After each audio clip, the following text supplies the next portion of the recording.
Hi guys. I was just laughing because I'm trying to record these a bunch all at once, and I was laughing because I was like, oh look, I'm wearing the same shirt. Whatever. It's the same shirt. It is what it is. I live very rural, and you have to plan these way out. Again, more planning. And so I have to go into the library and upload all my videos because my internet just is not strong enough to handle it where I live. So I was just laughing because I can see myself and I'm like, oh, I've got the orange color again. Anyways, we're on video 6. This is number 4 of our marketing plan must-have series that we're working on, the pieces of a marketing plan to have your business be successful. And sorry, I can't stop laughing. Okay, so what we're talking about today is funneling.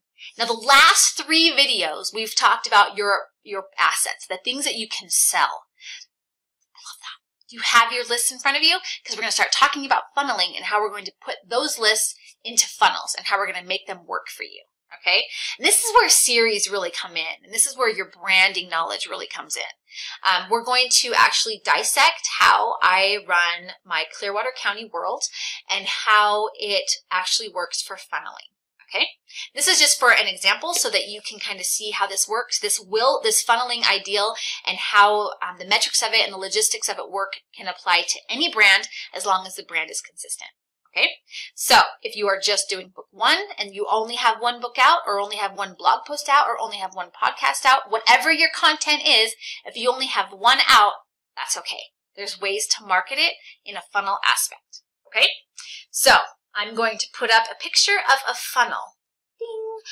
There is a picture of a funnel, and that's what we're going to be working from. So we're going to keep building on this idea of what a funnel is. Okay, so we're going in like this into a narrow thing. At the top of the funnel is everybody. That is literally everybody that could possibly grab your book. Okay, and they're kind of floating out around the top of the funnel. And that's everybody in the world. That's everybody in the world, even people who can't read. Okay. So what you're doing is you are starting to implement a fishnet in your funnel. You want to catch as many people as possible, which means you need to have a very, we'll call it least resistance ideal to get in there. And the best way to get anybody to do anything is to have it be free. Okay, but there are some things wrong with this. And I'm going to pause here for a second and we're going to talk about why free can be a prohibitor and it can be a helper. So we're going to do a couple things here. I love freebies. I love doing free book giveaways, free loss leaders. I think they're super important because that's the path of least resistance. If it's free, what's stopping me from downloading it? When I first started publishing, they had all these free book offers. I don't know if you remember. I'm not one that started making money before the big, huge KU thing because I wasn't in KU. I just started Kindle Unlimited with some of my names like a year or 2 ago. So I wasn't in with the big blast, I wasn't in with the whole, oh yeah, I made all this money and now whatever. I wasn't in that. I was still learning and growing, and I still had apocalyptic thrillers and sweet romances under the same pen name. So that kind of tells you where I was at. I was still learning. But once this whole freebie idea came around, I was like, okay, I can do a bunch of free books, right? And I got my very first Kindle.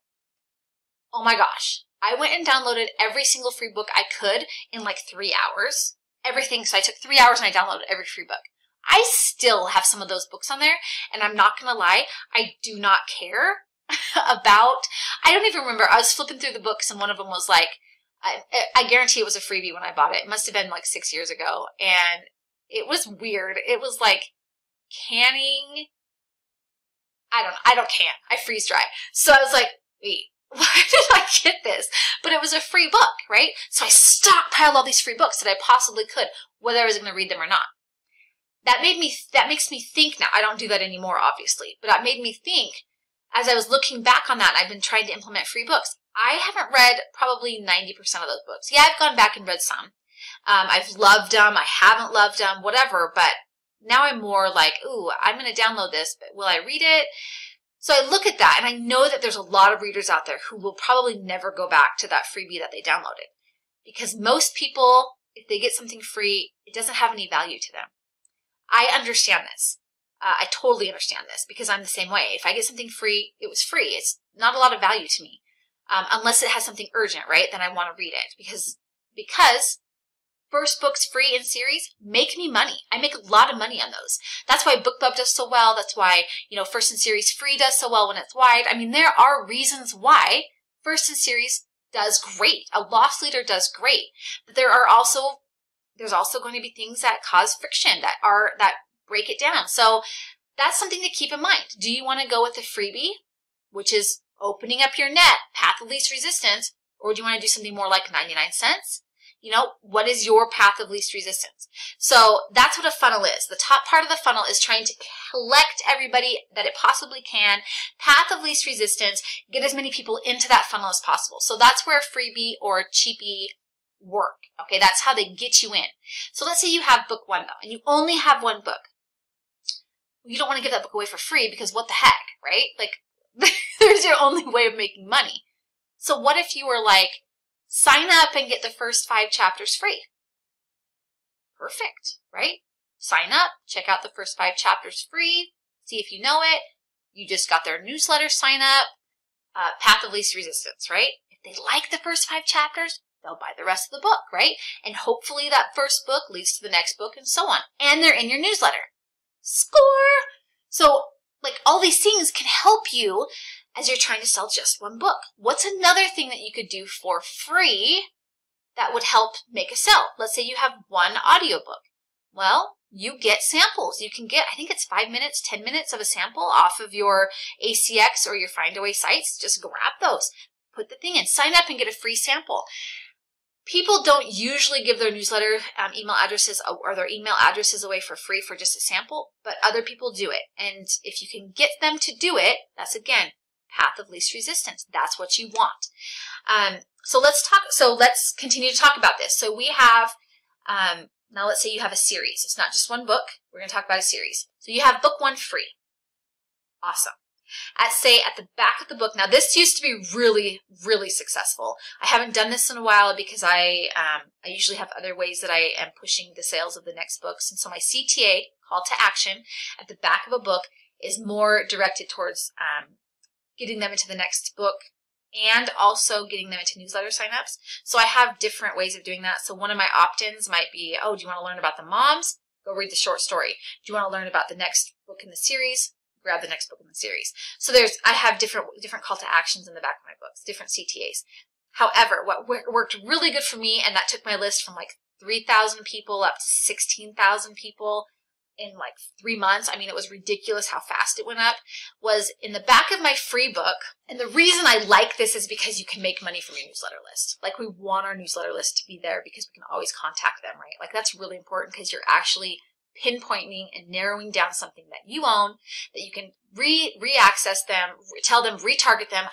I've got another book out, right? I've got more for you here. I've got a book on sale, and I use my newsletter list huge for that. Here's a new sale, guys, or here's a new release. That's huge. That's where I take my stuff. I don't usually do newsletter promotions. I don't usually do stuff like that because I know that I can just send it to my list and it'll do something. It'll get up in the list, get up in the rankings, and I can get seen, right? And I do so many sales that it's just like, I don't want to keep doing this, right? It's a lot of work. We do things that are a lot of work. Am I willing to put that time into? Sometimes I'm not. Sometimes I just want to implement the stupid marketing plan, literally, and just get on to the next book. That's where I'm at. Okay, so let's talk about that though. So this worked, this little strategy or tactic, this tactic worked really well in my strategy to get my newsletter list built up. So at the back of my first book free, anybody that read it was offered a newsletter sign up and they would get book 2 free. Okay, and I know this has been bandied about. A lot of people have done this. Some people haven't, whatever. Book 2, you could get it free after reading book 1 free. Okay, so you know they liked book 1 because they're considering book 2, and then they want to sign up because they'll get it free, so you just got their newsletter list, or their email address. That's awesome, right? Like, that's pretty cool. And again, it's in the funnel. Now they've gone from free book to kind of free book. You had to give me your email address. It's a fair trade, trust me, right? So you've got them in. So let's say you don't want to do that though. Let's say you don't want to give away book 3 or book 2 free because you've only got 3 books in the series. That makes sense. I've got a lot of trilogies.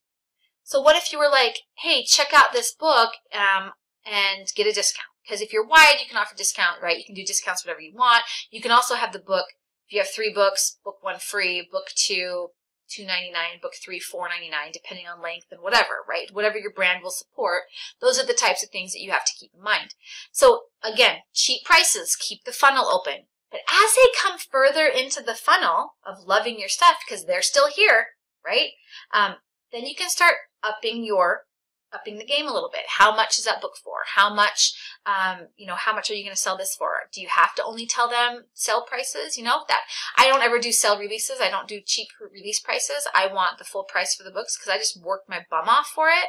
So I'll do full price releases. And so that's, again, something that they need to have access to, right? Is do they have, are you going to be able to do sales and stuff with them? So that's what you're doing with the funnel. You're hooking them, and you're bringing them in, and you're working them down until they become your true reader, your true fan.